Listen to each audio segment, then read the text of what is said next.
வணக்கம், இது ராஜபிரியன் ரிவ்யூ. இன்னைக்கு பார்த்தீங்கன்னா ஒரு ப்ரமோ ஒன்று வந்துச்சு. அதோடைய ஒரிஜினல் சம்பவமும் நம்ம பார்த்தோம். ப்ரமோ பார்த்தவங்களுக்கு புரிஞ்சிருக்காது எதுக்கு சாண்ட்ரா திவ்யா சண்டை போடுறாங்க அப்படின்னு சொல்லிட்டு. இன்ஃபேக்ட் இவங்க ஏதோ புரிய வைக்க ட்ரை பண்ணுறாங்க. அங்கே ஆக்சுவலாக எதுக்கு சண்டை போடுறாங்க சாண்ட்ரா அப்படின்னு சொல்லிட்டு திவ்யாக்கே புரியல. ஸோ அதான் கண்டென்ட்டு. அந்த கண்டென்ட்டை நம்மளும் தேடி தேடி தேடி தேடி பார்த்தோம். அதிலிருந்து கண்டென்ட்டில் இருக்கிறது கண்டென்ட்டை மட்டும் பார்த்தா ஒன்றும் புரியல. அப்போவும் கண்டென்ட்டில் லைட்டாக தான் புரியுது. அதுக்கு பின்னாடி இதுதான் காரணம் அப்படின்னு சொல்லிட்டு சில பதிவுகள்லாம் பார்த்தோம். இப்போ அதை வச்சு பேசலாம். ஸோ இதுதானா அப்படின்னு சொல்லிட்டு அது எபிசோடில் பார்த்தா தான் புரியும். இல்லைன்னா நீங்கள் அதை கரெக்டாக அப்படின்னு சொல்லிட்டு புரிஞ்சுங்க. இல்லைன்னா வழக்கம் போல் நடிப்பு அரக்கி சாண்ட்ரா அப்படின்னு சொல்லிட்டு சொல்ல வேண்டியதுதான். இங்கே நைட்டுக்கு போகிறாங்க. ஆக்சுவலி ஏதோ ஒரு காமெடி பண்ணியிருக்கிறாங்க. சீரியஸாக இருக்கிறாங்களே சாண்ட்ரா அப்படின்னு சொல்லிட்டு திவ்யா. அதனால பார்த்தீங்கன்னா பயங்கர இரிட்டேட் ஆகிட்டாங்க சாண்ட்ரா. ஆல்ரெடி சீரியஸாக இருந்தவங்க பயங்கரமாக சீரியஸாக அதை பார்த்து திவ்யாவே பயந்துட்டாங்களாம். விஜேஎஸ் முன்னாடி நான் பயந்துட்டேன் சார் அப்படின்னு சொல்லிட்டு சாண்ட்ரா சொன்னதுக்கப்புறம் தான் பார்த்தீங்கன்னா நடிப்பு அரக்கி அப்படின்லாம் சொல்ல ஆரம்பித்தாங்க. இப்போ பார்த்தீங்கன்னா திவ்யாவை பார்த்து தான் எல்லாரும் போயிடுவாங்க. திவ்யாவே சாண்ட்ராவை பார்த்து பயந்துட்டாங்களாம். அதனால சரி அப்புறமா பேசலாம் சொல்லிட்டு நான் போயிட்டேன். நான் சரி சும்மா காமெடி பண்ணி ஏதோ சேடாக இருக்கிறாங்க, ஃபீல் பண்ணுறாங்க, ஒரு காமெடி பண்ணுவோமே அப்படின்னு சொல்லிட்டு பண்ணேன். இது தப்பா அப்படின்னு சொல்லிட்டு அவங்க கேட்டுட்டு இருக்கிறாங்க. சரி எதுக்கு இவங்க சீரியஸாக இருக்கிறாங்க, என்னக்கா பிரச்சனை, நைட்டு நல்லா தானே இருந்தேன் அப்படின்னு சொல்லிட்டு கேட்டால், நைட்டு நல்லா இருந்தேன்னு உனக்கு தெரியுமா, நான் நீங்கள் பேசிட்டு இருந்தீங்க, நான் பாட்டு அமைதியாக தானே எழுந்து போனேன் நான் அப்படின்லாம் சொல்கிறாங்க. அப்போ நைட்டு நல்லா இருந்தேன், அப்போ இப்போ ஒரு மாதிரி இருக்கேன், காலைல வேற மாதிரி இருக்கேன் அப்படின்லாம் சொல்கிறியா நீ அப்படின்னு சொல்லிட்டு அது அப்படி ஆரம்பித்தாங்க. இல்லை ஏன் கத்தாம இரு, எல்லாரும் பார்க்குறாங்கல்ல, கத்தாத அப்படின்ட்டு இருந்தாங்க திவ்யா. அதெல்லாம் பார்க்க காமெடியாக இருந்தது. திவ்யா பேசினாதான் எல்லாருமே கத்துறாங்க, இவங்க பேசவே மாட்றாங்க கத்துறாங்க அப்படின்னு சொல்லுவாங்க. இங்கே திவ்யா சாண்ட்ராவை கத்தாத எல்லாரும் பார்க்குறாங்க கத்தாத அப்படின்ட்டு இருந்தாங்க. அப்புறம் சரி என்ன பிரச்சனை அப்படின்னா, எனக்கு நிறைய பிரச்சனை இருக்குது, 100 பிரச்சனை இருக்குது, அதெல்லாத்தையும் உங்கள்கிட்ட சொல்லணுமா, சொல்ல முடியுமா அப்படின்லாம் சொல்லிட்டு இருக்கிறாங்க. ஏமா சொன்னாதானமா தெரியும், 100 பிரச்சனை இருக்கலாம், ஆனால் இப்போ என்ன பிரச்சனை, என்கிட்ட என்ன பிரச்சனை, என்னால் என்ன பிரச்சனை அப்படின்னு சொல்லிட்டு அவங்க கேட்குறாங்களா, அதுதான் அவங்க கேட்க வராங்க. அதை சொல்லணும்ல இவங்க. எனக்கு தெரியாது நீங்கள் எதுக்கு ஃபீல் பண்ணுறீங்கன்னு சொல்லிட்டு தெரியாது, இவங்க என்ன ஃபீல் பண்ணிட்டுருக்குறாங்க, காமெடியாக இருக்குது அப்படின்னு சொல்லிட்டு நாங்கள் வெளியே காமெடி பண்ணிட்டு வந்தோம். ஆனால் நிஜமாகவே நீங்கள் எதுக்கு ஃபீல் பண்ணுறீங்க அப்படின்னு சொல்லிட்டு தெரில அப்படின்றாங்க. ஆனாலும் இவங்க சொல்லலை, எனக்கு நிறைய பிரச்சனை இருக்குது, உனக்கு தெரிலன்னா எல்லாத்தையும் தெரிஞ்ச ஒருத்தர் இருக்கார்ல, அவர்கிட்ட போய் கேட்டு தெரிஞ்சுக்க அப்படின்ட்டு இருக்கிறாங்க. புரியல இது என்னது, இது நீங்கள் கண்டஸ்டண்ட்டாக வந்துருக்கிறீங்க, அவரு கண்டஸ்டண்ட்டு அப்படின்னு சோலோ கண்டஸ்டண்ட்டுன்னு வேற சொல்லிக்கிறீங்க. அப்படி இல்லைனாலும் அப்படி இருக்கும்போது உங்களுக்கு ஏதோ பிரச்சனைனா உங்ககிட்ட கேட்காம அவர்கிட்ட போய் கேட்பாங்களா, அவருக்கு ஏதாவது பிரச்சனை இருக்கா அப்படி தெரிஞ்சுக்கணுன்னா உங்ககிட்ட கேட்பாங்களா? ஏன்னா அவர்னா உங்கள் அசிஸ்டண்ட்டா இல்லை மேனேஜரா, என்னது இதெல்லாம் நேராக தான் கேட்க முடியும். அதுவும் திவ்யா கேட்குறதுக்கே வா அப்படின்னு தான் சொல்லணும். எதுக்கு இப்படி ஓவராக ரியாக்ட் பண்ணிட்டு இருக்கிறாங்க? லாஸ்ட்டாக கோவப்பட்டு இந்த அளவுக்கு எப்போ பார்த்தோம்? சபரி, நான் ஒரு பொம்பளை நின்று ஆடுவேன் அப்படின்லாம் சொன்னாங்க. என் புருஷன் ஒரு ஆம்பளை அப்படின்லாம் சொன்னாங்க.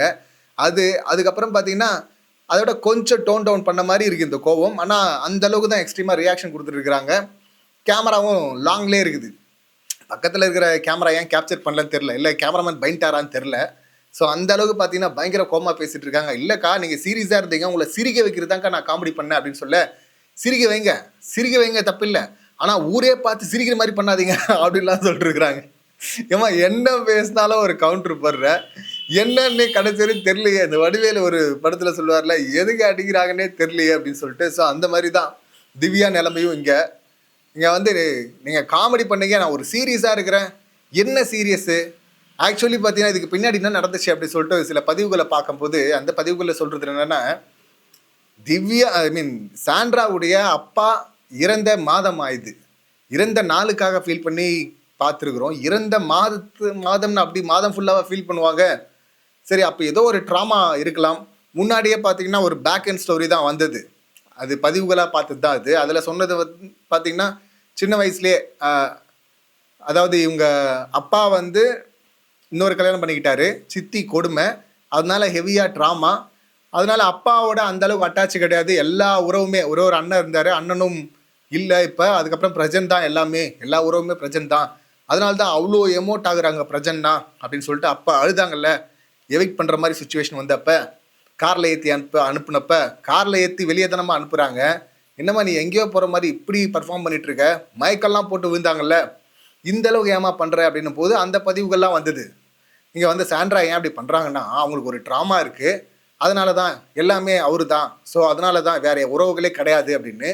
அப்புறம் அந்த ஜெயிலுக்கு போகிற மேட்டர் நடந்தது இல்லை, அந்த டைமில் வந்து பார்த்தீங்கன்னா அந்த டைம் நினைக்கிறேன் அது ஒரு வீக்கெண்டில் வந்து பிரஜன் வந்து சொல்லிட்டு இருப்பாரு அவங்க இதுதான் அவருடைய எவிக்ஷன் அப்போ அழுதாங்கல்ல. அதுக்கப்புறமா பேசும்போது நைட்டு பேசும்போது வந்து பிரஜன் சொல்கிறாரு அவங்க அப்பா சாவு கூட அவ இப்படி அழுதா கம்பேர் பண்ண முடியாது அதை, ஆனால் இப்போ அழுதா இல்லை அதுதான் வந்து புதுசாக இருக்கு இல்லை ஹெவியாக இருந்தது, அவள் ரொம்ப பைண்டாவ அப்படின்லாம் சொல்லிட்டு இருந்தாரு.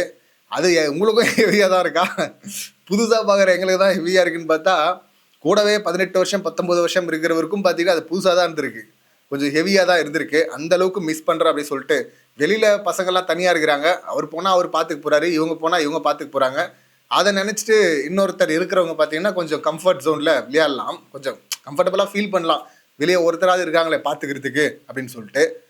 இப்போ தான் ஃபீல் பண்ணணும் உள்ளே இருக்கிறதுக்கு தான், இவங்க வெளியே போகணுன்னா அதுக்கு ஃபீல் பண்ணுறாங்க, அதுக்கு அவ்வளோ பர்ஃபார்மன்ஸ்லாம் பண்ணாங்க.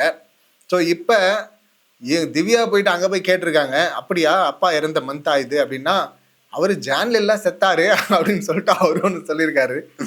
யூஸ்வலாக இதில் நிஜமாவே இதில் யார் சொல்கிற உண்மைன்னு சொல்லிட்டு நமக்கு தெரில, அவங்க ஃபீல் பண்ணுறவங்க அவங்க சொல்கிறதான் உண்மைன்னு தான் இப்போதைக்கு எடுத்துக்க முடியும்.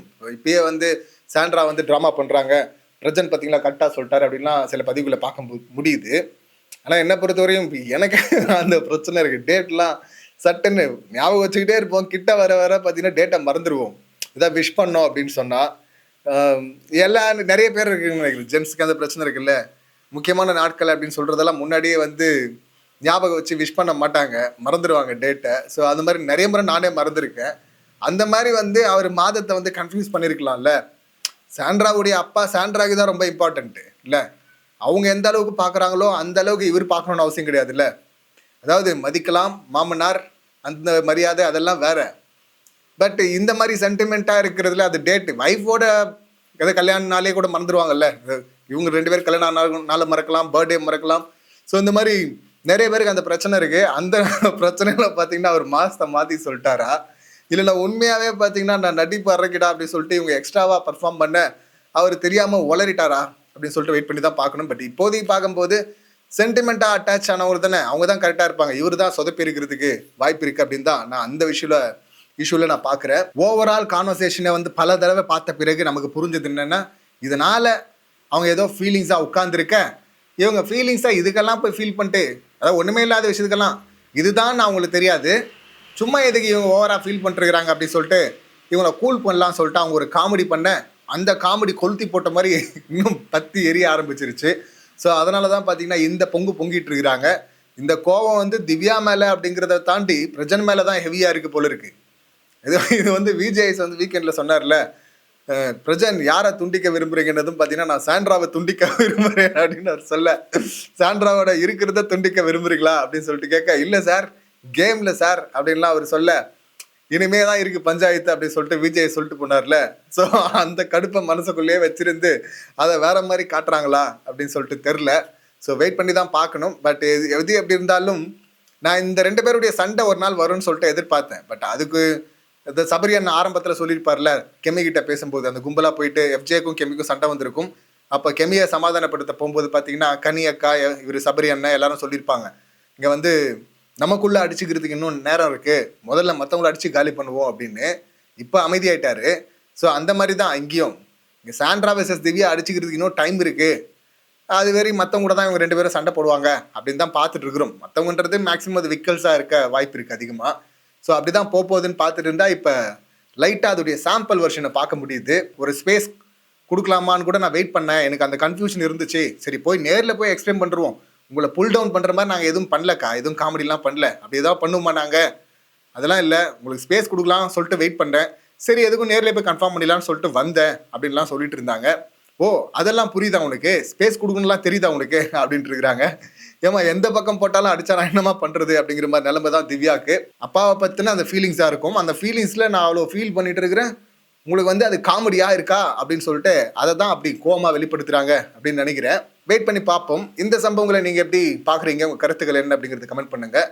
அப்படியே மறக்காமல் இந்த வீடியோக்கு பிடிச்சிருந்தா ஒரு லைக் போட்டுருங்க, அப்படியே சப்ஸ்கிரைப் பண்ணுங்க. டிஸ்கிரிப்ஷனில் வாட்ஸ்அப் லிங்க் இருக்குது, சேனல் லிங்க். ஸோ குரூப் இல்லை, சேனல். ஸோ அதையும் சப்ஸ்கிரைப் பண்ணுங்க. ஃபேஸ்புக்கில் பார்க்குறவங்க அப்படியே மறக்காமல் ஃபாலோ பண்ணிவிடுங்க. மீண்டும் அடுத்த வீடியோவில் சந்திக்கலாம். நன்றி, வணக்கம்.